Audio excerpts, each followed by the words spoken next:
నమస్కారం గురుగారు. ఓం శ్రీ మహాగణాధిపతయే నమః. గురుగారు, అక్షయ తృతీయ రాబోతుంది. ఆ రోజు మనం ఎలాంటి నియమాలు పాటించాలి? కొందరు అంటున్నారు ఆ రోజు బంగారం కొంటే నిజంగా ఇంట్లో లక్ష్మీదేవి కొలువై ఉంటుంది అంటారు. నిజమే అంటారా గురుగారు? ఒకవేళ బంగారం కొనలేని వాళ్ళు ఏ వస్తువు కొంటే మంచి జరుగుతుంది? తప్పకుండా అమ్మా. సర్వేషాం భక్తజనానాం ఆచరిత సంపూర్ణ సకల పుణ్యఫలావాప్తిరస్తు అనేటువంటిది ఆశీర్వచనం. మీరందరూ కూడా వినాశకాలం దాపరించవద్దు అనుకుంటే చెప్పింది జాగ్రత్తగా వినండి. కాదు మాకు వినాశకాలమే కావాలి అనుకుంటే మీ కర్మ, ఎవరు చెప్పగలిగేది ఏమీ లేదు.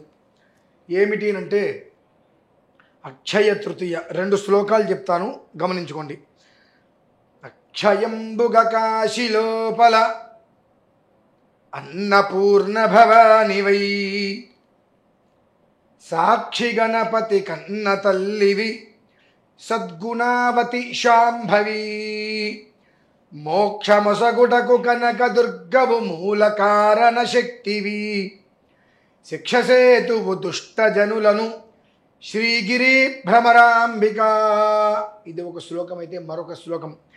ఈ శ్లోకం మొదటి నుంచి జాగ్రత్తగా విన్నట్లయితే మీరు ఏం చేయాలో నేను ఇక్కడ కూర్చొని వివరంగా చెప్పవలసిన అవసరం ఉండదు, మీకు అర్థమైపోతుంది. కానీ సంస్కృతంలో ఉంటుంది, పూర్తిగా అర్థం చేసుకోవడం కష్టం కాబట్టి నేను వివరిస్తున్నా. మళ్ళీ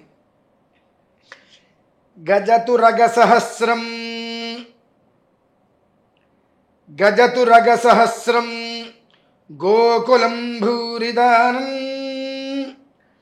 కనకరజిత పాత్రం మేదినీ సాగరాంతం, ఉభయకుల పవిత్రం కోటి కన్యా ప్రదానం, నభవతు సమతుల్యం అన్నప్రసాద సమాన. అక్షయ తృతీయ రోజు నాడు పొరపాటును కూడా బంగారం కొనాలి అనేటువంటిది ఎవరు పెట్టుకోకండి. ఏ శాస్త్ర ప్రమాణము లేదు. పనికి మాలిన నీచాతి నీచమైన నికృష్టమైన వెధవలు తీసుకొచ్చారు ఈ విషయాన్ని. 20 సంవత్సరాల క్రితం మనకు ఉందామా ఎక్కడైనా? లేదు గురు. నా చిన్నప్పుడు లేదు. గత 20 సంవత్సరాలుగా వచ్చింది. ఈ మీడియా బాగా వచ్చిన తర్వాత ఇంకా వివరంగా విశేషంగా పెంచారు. దరిద్రం పట్టడమే. అక్షయం ఉంటే వృద్ధి కావాలి మనకు. ఏం కావాలి? వృద్ధి కావాలి. బంగారం కొంటే వృద్ధే కదండి అంటాం. బంగారం కావాలి అని బంగారం కొంటే వృద్ధి అంటాం. బంగారం మనం కొంటున్నామంటే డబ్బు ఖర్చు పెడుతున్నాంగా, అంటే ఆ ఖర్చు కూడా వృద్ధి అవుతుందిగా. మీరు 100 గ్రాములు బంగారం కొన్నారు, ప్రాణం మీదకి వచ్చింది, దాన్ని బ్యాంకులో పెడితే మీకు అంత డబ్బు రాదుగా. అమ్ముకున్నా మరి నష్టపోతారుగా. అంటే అక్కడ మీకు వృద్ధి ఉందా నష్టం ఉందా? నష్టమే. గమనించాలి. అక్షయ తృతీయ అంటే బంగారం కొంటే ఇవన్నీ కాదమ్మా. మన ఇంటికి ఆడబడుచుని పిలవటము, మన తమ్ముడిని పిలవటము, మన శ్రేయస్సుని నిజంగా కోరుతారు. మనం అర్ధరాత్రి ఏదన్నా కష్టంలో ఉన్నాం, గురుగారిని ఫోన్ చేస్తే వెంటనే రెమెడీ ఇస్తారు. ఆ గురుగారు మనకు ఉన్నారనుకుంటే వారింటికి వెళ్ళి వాళ్ళకి పాదపూజ చేసుకొని చిన్నది ఉగ్గి గిన్నెైనా సరే వెండిది పాలు పోసి వారికి ఇవ్వాలి. అలాగే పప్పు ఉప్పు కూరలు స్వయం పాకం అంటారు, అవన్నీ కూడా బ్రాహ్మణుడికి ఇవ్వాలి. మనం అనుకున్న గురుగారికి. మన ఇంటికి పిలిచి ఆడబిడ్డను తమ్మున్నో ఇంటికి పిలిచి కడుపు నిండా భోజనం పెట్టి వాళ్ళకి చక్కగా వెండి గ్లాసో ఏదైనా వాళ్ళకి ఒకటి ఇవ్వాలి మనం. అక్షయ తృతీయ అంటే మనం ఏదైతే ఇచ్చేటువంటిది చేసేటువంటిది ఉంటుందో అది అక్షయంగా వృద్ధి చెందాలి అని.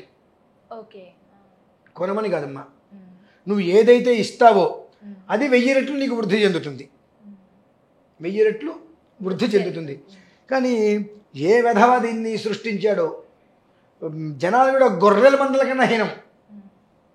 ఇంత చావచచ్చి ఉన్నారంటే అర్థం కావట్లేదు జనాలు. ఏది మంచి ఏది చెడు అనేటువంటి విచక్షణ జ్ఞానం కూడా కోల్పోయారమ్మా. ఇప్పుడు మీ వయసు అనుకోండి, కంగారుగా ఎవరో చెప్పారని అనాలోచితంగా వెళ్ళిపోతారు. 1-2 సార్లు వినే ప్రయత్నం చేస్తే ఏమో తప్పేమో అనుకోవచ్చు. కానీ 60 ఏళ్ళు 70 ఏళ్ళు వచ్చిన వృద్ధులు కూడా ఏం సిగ్గులేదు వాళ్ళకి, వారి బ్రతుకులకి. చిన్నప్పటి నుంచి వాళ్ళ బ్రతుకు చూస్తూనే ఉన్నారుగా. ఏనాడు అక్షయ తృతీయ వస్తే బంగారం కొనాలనేటువంటి విషయం వాళ్ళ తాతగారు వాళ్ళ నాయనమ్మ గారు ఎవరు చెప్పలేదుగా. ఇవాళ ఏం బుద్ధి వాళ్ళకి, ఇవాళ ఏం పెచ్చబుట్టింది? ఇవాళ ఎవరు కొనున్నారు? సిగ్గు ఎగ్గు ఉండదు బ్రతుకులకి. చెప్తాడు, బుద్ధి లేనివాడు 100 చెప్తాడమ్మా. మనకంటూ ఒక విచక్షణ ఉండాలిగా. అక్షయము అంటే వృద్ధి చెందేటువంటిది, తృతీయ అంటే ముందుకి నడిపించేటువంటిది. అది మనకు ప్రతిదీ వృద్ధిగా ముందుకి నడుస్తూ 100 మందికి మనం ఇచ్చినా ఇంకా అంతమందికి ఇచ్చేటువంటి వృద్ధి ఎప్పుడూ ఉండాలి అనేటువంటిది మనకు తెలియాల్సిన విషయం. అంతేగాని ఎవడో బుద్ధి జ్ఞానం లేని వెధవ చెప్పాడని చెప్పి బంగారం కొనమంటే వాళ్ళు బాగుపడుతున్నారు, అక్షయంగా వాళ్ళకి వృద్ధి వస్తుంది, వాళ్ళు అమ్ముకుంటున్నారు కాబట్టి అది వాళ్ళకి జీవితకాలం అమ్ముకుంటూనే ఉంటారు. ఇంకా వాళ్ళు అది వాళ్ళకి వృద్ధి, మనకేంటమ్మా వృద్ధి? ఒక మనిషికి కడుపు నిండా అంటే ఇందాక ఒక శ్లోకం చెప్పి అక్షయంబుక కాశీలోపని, తర్వాత గజతర ఒక సహస్రమని, ఏనుగులు, గుర్రాలు, ఒంటెలు కొన్ని వేలు దానం ఇస్తే విశేషమైన ఫలితం. అంతకు మించిన ఫలితం గోకులం, గోవులు, భూదానం. దానికి మించిన ఫలితం కనకరజిత పాత్రం, బంగారము వెండి పాత్రలు, సాగరం అంటే సముద్రం, అలలు వస్తూ వెనక్కు వస్తుందా, ఆ అలలు కూడా కనిపించకుండా సముద్రం మొత్తము వెండి బంగారం పరిచేస్తే ఎంత ఉంటుందో అది చేస్తే మహాఫలితం.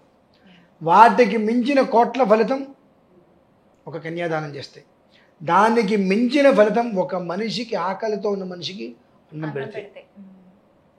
అక్షయ తృతీయ అంటే అదమ్మా.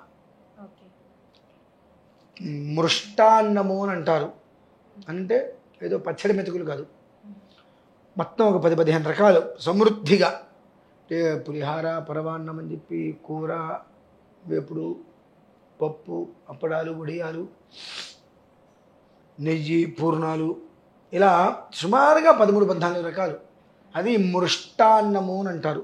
రోటి పచ్చడి, బండ పచ్చడి రెండు అలా ఉండి, నేతి ధార, పెరుగు, ఆ రకంగా కడుపుకు భోజనం. ఎంత తింటాడు అంతే తింటాడు, పారేయకుండా. తన 2 ముద్ద మెతుకులే పెట్టు, ముద్ద 2 పెట్టు, చెంచాడు వేయండి, తినగలిగినంత కడుపు నిండా తింటాడు. అతను ఎంతైతే తిన్నాడో, ఎన్ని మెతుకులు కడుపులోకి వెళ్ళినాయో అన్ని 100 సంవత్సరాలు వృద్ధమ్మ మనకు.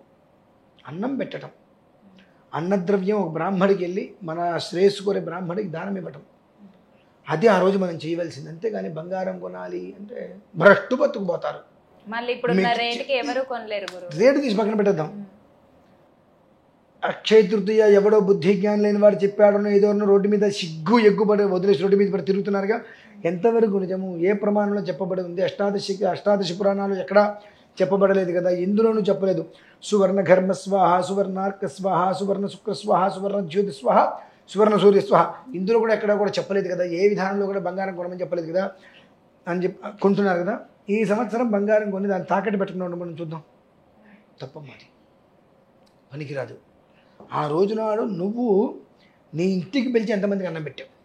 ఒకవేళ నీకు అవకాశం లేకపోయింది, ఇంట్లో ఎవరు లేరు అనుకుందాం, చక్కగా ఇంట్లో అన్నము, పప్పు కూడా హోటల్ నుంచి ఆర్డర్ పెట్టకుండా నీ స్వహస్తాలతో నువ్వు వండి నీ ఇంటికి పిలుస్తే నువ్వు ఎలా అయితే కనుక నీ తమ్ముడికి వాళ్ళకి అన్నం పెడతావు.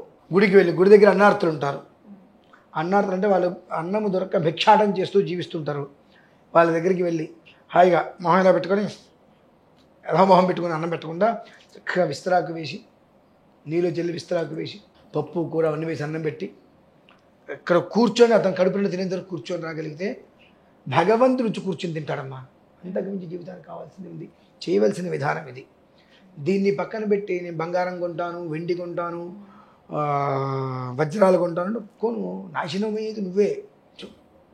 ఇది మంచిది, ఇది కాదు, ఇది చెయ్యి, ఇది వద్దు అని చెప్పడమే వచ్చు. కానీ మొహం మీద ఒక రకంగా, వెనకాల ఒక నాకు 2 రకాలుగా మాట్లాడటం చేత కాదు.